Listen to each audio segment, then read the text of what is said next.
ಓಂ ನಮಃ ಶಿವಾಯ. ಜೈ ಮಾತಾದಿ. ನಮ್ಮೆಲ್ಲ ವೀಕ್ಷಕರ ಜೀವನವು ಸುಖ ಸಮೃದ್ಧಿ ಮತ್ತು ಉತ್ತಮ ಆರೋಗ್ಯದಿಂದ ಕೂಡಿರಲಿ ಎಂಬುದೇ ದೇವರಲ್ಲಿ ನನ್ನ ಪ್ರಾರ್ಥನೆಯಾಗಿದೆ. ನೋಡಿ, ಇಂದು ನಾವು ವಿಶೇಷವಾಗಿ ಕುಂಭರಾಶಿಯವರಿಗಾಗಿ ಜುಲೈ 10ರಿಂದ ಜುಲೈ 31ನೇ 2026ನೇ ಇಸವಿಯವರೆಗಿನ ಸಮಯದ ಬಗ್ಗೆ ಅತ್ಯಂತ ಸೂಕ್ಷ್ಮ ಮತ್ತು ನಿಖರವಾದ ಭವಿಷ್ಯವಾಣಿಯನ್ನು ನೀಡಲಿದ್ದೇವೆ. ತಿಂಗಳ ಆರಂಭಿಕ 9 ದಿನಗಳು ಈಗಾಗಲೇ ಕಳೆದು ಹೋಗಿರಬಹುದು. ಆದರೆ ಈ ತಿಂಗಳ ಉಳಿದಿರುವ ಈ 22 ದಿನಗಳು ನಿಮ್ಮ ಜೀವನದ ದಿಕ್ಕನ್ನು ಮತ್ತು ನಿಮ್ಮ ಗುರಿಯನ್ನು ಫೋಕಸ್ ನಿರ್ಧರಿಸಲು ಅತ್ಯಂತ ಮಹತ್ವದ್ದಾಗಿದೆ. ಮಾನವ ಜೀವನದಲ್ಲಿ ಸಿಗುವ ಯಶಸ್ಸು, ಗೌರವ ಮತ್ತು ಸ್ಥಿರತೆಯು ಕೇವಲ ನಮ್ಮ ಕರ್ಮಗಳ ಫಲಿತಾಂಶವಾಗಿರುವುದಿಲ್ಲ. ಬದಲಾಗಿ ಇದು ಮೂಲಭೂತವಾಗಿ ಸಮಯ ಮತ್ತು ಗ್ರಹಗಳ ಚಲನೆಯ ಮೇಲೆ ಅವಲಂಬಿತವಾಗಿರುತ್ತದೆ. ಜುಲೈ 10ರಿಂದ ಜುಲೈ 31ರ ನಡುವೆ ನಿಮ್ಮ ಜಾತಕದಲ್ಲಿ ನಿರ್ಮಾಣವಾಗುತ್ತಿರುವ 5 ಪ್ರಮುಖ ಗ್ರಹಗಳ ಸ್ಥಿತಿಗಳು, ಅವುಗಳ ಸಂಚಾರ ಮತ್ತು ಅವುಗಳಿಂದ ಉಂಟಾಗುವ ರಾಜಯೋಗಗಳ ಬಗ್ಗೆ ನಾವು ಒಂದೊಂದಾಗಿ ಅತ್ಯಂತ ಆಳವಾಗಿ ಚರ್ಚಿಸುತ್ತೇವೆ.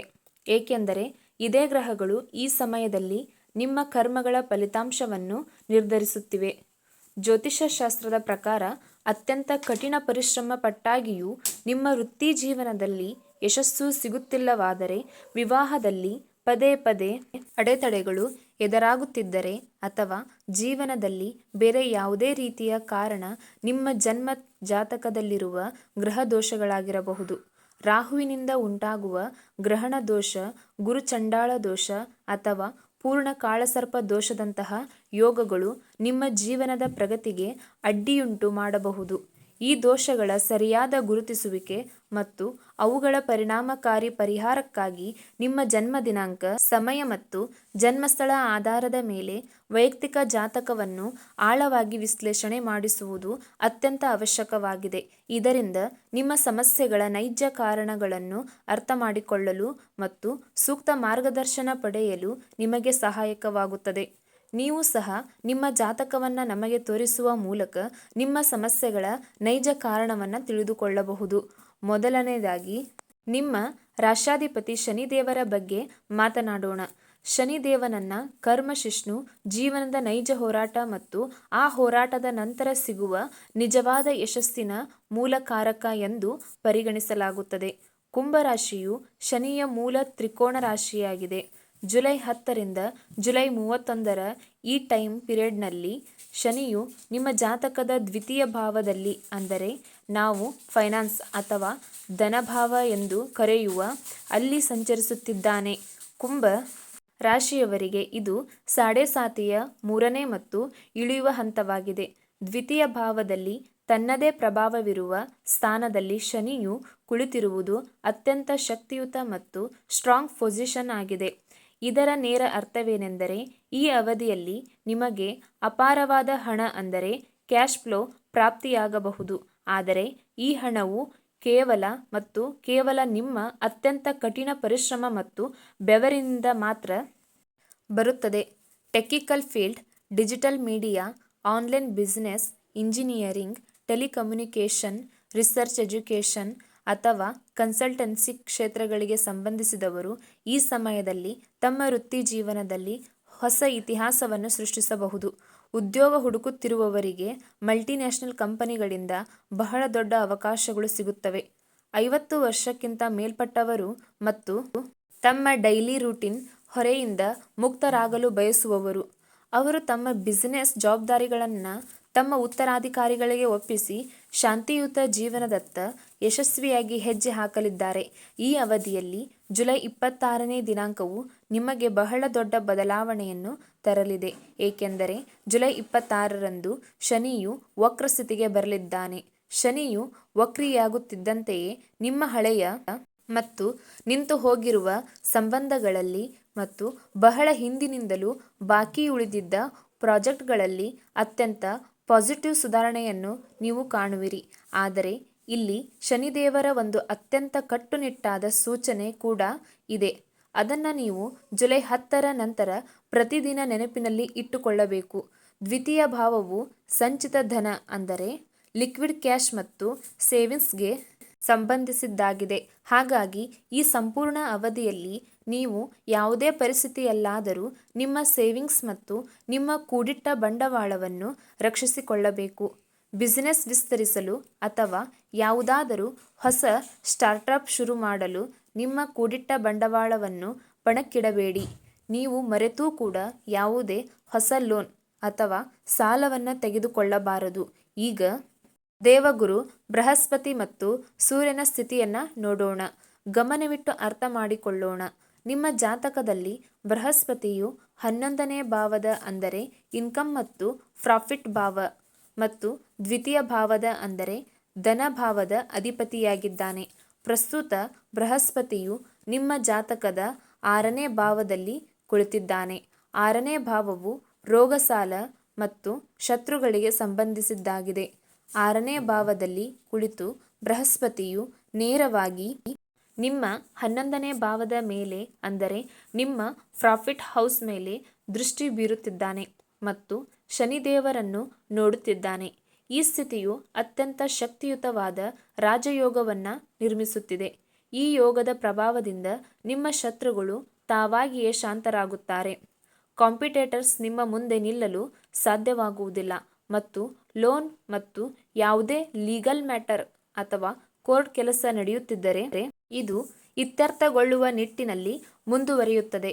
ಆದರೆ ಜುಲೈ 16ರಿಂದ ಆಗಸ್ಟರವರೆಗೆ ದೇವಗುರು ಬೃಹಸ್ಪತಿಯು ಕರ್ಕ ರಾಶಿಯಲ್ಲಿ ಅಸ್ತಸ್ಥಿತಿಯಲ್ಲಿರುತ್ತಾನೆ ಎಂಬುದನ್ನು ನೀವು ಬಹಳ ಆಳವಾಗಿ ಅರ್ಥ ಮಾಡಿಕೊಳ್ಳಬೇಕು. ನೋಡಿ, ಗುರುವು ಅಸ್ತನಾದಾಗ ವೃತ್ತಿಜೀವನದ ಕವಿಯುತ್ತದೆ. ಜುಲೈ 10ರಿಂದ ಜುಲೈ 16ರವರೆಗಿನ ಸಮಯವು ಬಿಸಿನೆಸ್ಗೆ ಎಕ್ಸಲೆಂಟ್ ಆಗಿದೆ.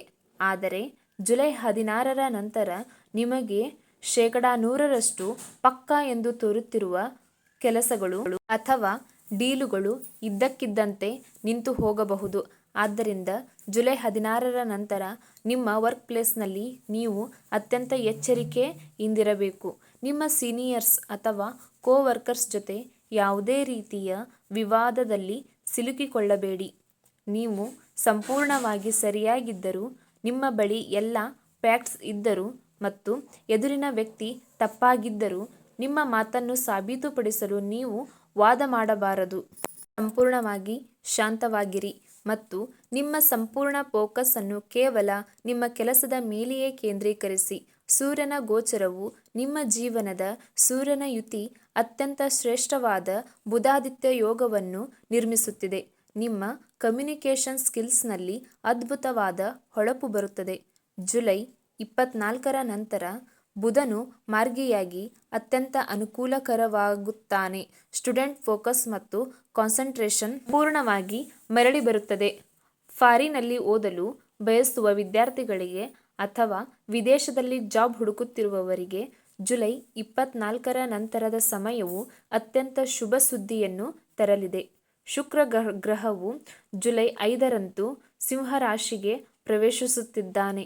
ಇದರ ನೇರ ಅರ್ಥವೇನೆಂದರೆ ಜುಲೈ 10ರಿಂದ ಜುಲೈ 31ರ ನಡುವೆ ನಿಮ್ಮ ಜೀವನದಲ್ಲಿ ರಿಲೇಶನ್ಶಿಪ್ಸ್ ಮತ್ತು ಲವ್ ಲೈಫ್ಗೆ ಬಹಳ ಯೋಗಕಾರಕ ಸಮಯ ನಡೆಯುತ್ತಿದೆ. ಸಾಮಾಜಿಕ ಮಿತಿಗಳು ಅಥವಾ ಕಾರಣದಿಂದಾಗಿ ತಮ್ಮ ಸಂಬಂಧವನ್ನು ಎಕ್ಸ್ಪ್ರೆಸ್ ಮಾಡಲು ಸಾಧ್ಯವಾಗದವರಿಗೆ ಶುಕ್ರನು ಈಗ ಹೊಸ ಕಾನ್ಫಿಡೆನ್ಸ್ ನೀಡುತ್ತಿದ್ದಾನೆ. ನಿಮ್ಮ ಫೇವರೇಟ್ಸ್ ಅನ್ನು ಒಪ್ಪಿಸಲು ನೀವು ಪ್ರಯತ್ನಿಸಿದರೆ ಈ ಸಮಯದಲ್ಲಿ ಖಂಡಿತವಾಗಿಯೂ ಯಶಸ್ಸು ಸಿಗುತ್ತದೆ. ಇದರ ಜೊತೆಗೆ ಇದ್ದಕ್ಕಿದ್ದಂತೆ ಮ್ಯಾರೇಜ್ ಪ್ರಪೋಸಲ್ ಬರುವ ಬಹಳ ಸ್ಟ್ರಾಂಗ್ ಚಾನ್ಸ್ ಇವೆ ಮತ್ತು ಈ ಪ್ರಪೋಸಲ್ ಹಳೆಯ ಫ್ರೆಂಡ್ ಅಥವಾ ನಿಮ್ಮ ಪರಿಚಿತರ ಮೂಲಕ ಬರಬಹುದು. ಆದರೆ ನೆನಪಿರಲಿ, ರಾಹು ಮತ್ತು ಕೇತುವಿನ ಸ್ಥಿತಿಯನ್ನು ಅರ್ಥ ಮಾಡಿಕೊಳ್ಳದೆ ಕುಂಭರಾಶಿಯ ಯಾವುದೇ ವಿಶ್ಲೇಷಣೆಯು ಪೂರ್ಣಗೊಳ್ಳುವುದಿಲ್ಲ. ಪ್ರಸ್ತುತ ರಾಹು ನಿಮ್ಮ ಪ್ರಥಮ ಭಾವ ಅಂದರೆ ಲಗ್ನದಲ್ಲಿ ಕುಳಿತಿದ್ದಾನೆ ಮತ್ತು ಕೇತು ಅವನಿಗೆ ಸರಿಯಾಗಿ ಎದುರು ನಿಮ್ಮ ಸಪ್ತಮ ಭಾವದಲ್ಲಿ ಕುಳಿತಿದ್ದಾನೆ. ಲಗ್ನದಲ್ಲಿರುವ ರಾಹು ಆಳಲಿರುವ ಮೆಂಟಲ್ ಕನ್ಫ್ಯೂಷನ್ ಅನ್ನು ಸೃಷ್ಟಿಸುತ್ತಿದ್ದಾನೆ. ನೀವು ಹಳೆಯ ಮಾತುಗಳು, ಹಳೆಯ ಆಘಾತಗಳು ಮತ್ತು ನೀವು ತೆಗೆದುಕೊಂಡ ತಪ್ಪು ಡಿಸಿಷನ್ ಅನ್ನು ನೆನಪಿಸಿಕೊಳ್ಳುತ್ತಾ ಗಿಲ್ಟಿಯಲ್ಲಿ ಮುಳುಗಿರಬಹುದು. ಇದರಿಂದಾಗಿ ನಿಮಗೆ ಸ್ಲೀಪ್ ಇನ್ಯೂಸ್ ಅಥವಾ ನಿದ್ರಾಹೀನತೆಯ ಗಂಭೀರ ಸಮಸ್ಯೆ ಉಂಟಾಗಬಹುದು. ರಾಹು ನಿಮ್ಮ ಡಿಸಿಷನ್ ಮೇಕಿಂಗ್ ಪವರನ್ನು ಎಷ್ಟು ದುರ್ಬಲಗೊಳಿಸುತ್ತಿದ್ದಾನೆ ಅಂದರೆ ನೀವು ಸಣ್ಣ ಸಣ್ಣ ನಿರ್ಧಾರಗಳಿಗೂ ಹಲವು ದಿನಗಳನ್ನು ತೆಗೆದುಕೊಳ್ಳಬಹುದು. ಇನ್ನೊಂದೆಡೆ ಸಪ್ತಮ ಭಾವದಲ್ಲಿರುವ ಕೇತುವು ನಿಮ್ಮ ಮ್ಯಾರಿಟಲ್ ಮತ್ತು ಪಾರ್ಟ್ನರ್ಶಿಪ್ ಜೀವನದಲ್ಲಿ ಆಳವಾದ ಅಸಮಾಧಾನ ಮತ್ತು ಡಿಟ್ಯಾಚ್ಮೆಂಟ್ ಉಂಟು ಮಾಡುತ್ತಿದ್ದಾನೆ. ಶುಕ್ರನು ಎಲ್ಲಿ ಅಟ್ರಾಕ್ಷನ್ ಹೆಚ್ಚಿಸುತ್ತಿದ್ದ ನೀಯೋ ಅಲ್ಲಿಯೇ ಕೇತು ಆ ಎನರ್ಜಿಯನ್ನು ಸ್ಟೇಬಲ್ ಆಗಲು ಬಿಡುತ್ತಿಲ್ಲ. ಹೀಗಿರುವಾಗ ನಿಮ್ಮ ಮಿಸ್ ಅಂಡರ್ಸ್ಟ್ಯಾಂಡಿಂಗ್ ಕೇವಲ ಗ್ರಹಗಳಿಂದ ಉಂಟಾದ ಒಂದು ಇಲ್ಯೂಷನ್ ಆಗಿದೆ. ಜುಲೈ 10ರಿಂದ ಜುಲೈ 31ರ ನಡುವೆ ನೀವು ನಿಮ್ಮ ಮಾತು ಮತ್ತು ನಿಮ್ಮ ಪದಗಳ ಮೇಲೆ ಅತ್ಯಂತ ಕಟ್ಟುನಿಟ್ಟಾದ ನಿಯಂತ್ರಣವನ್ನು ಹೊಂದಿರಬೇಕು. ನಿಮ್ಮ ಅಗ್ರೆಸಿವ್ ಅಥವಾ ಕಟುವಾದ ಮಾತುಗಳು ನಿಮ್ಮ ಪರ್ಸನಲ್ ಮತ್ತು ಬಿಸಿನೆಸ್ ರಿಲೇಶನ್ಶಿಪ್ ಅನ್ನು ಕ್ಷಣಾರ್ಧದಲ್ಲಿ ನಾಶಪಡಿಸಬಹುದು.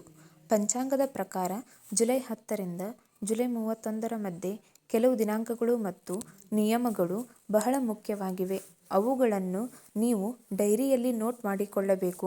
11, 12, 19, 20, 29 ಮತ್ತು 30ನೇ ಜುಲೈರಂದು ಚಂದ್ರನು ನಿಮ್ಮ ರಾಶಿಗೆ ಅನುಕೂಲಕರ ಸ್ಥಿತಿಯಲ್ಲಿ ಇರುವುದಿಲ್ಲ.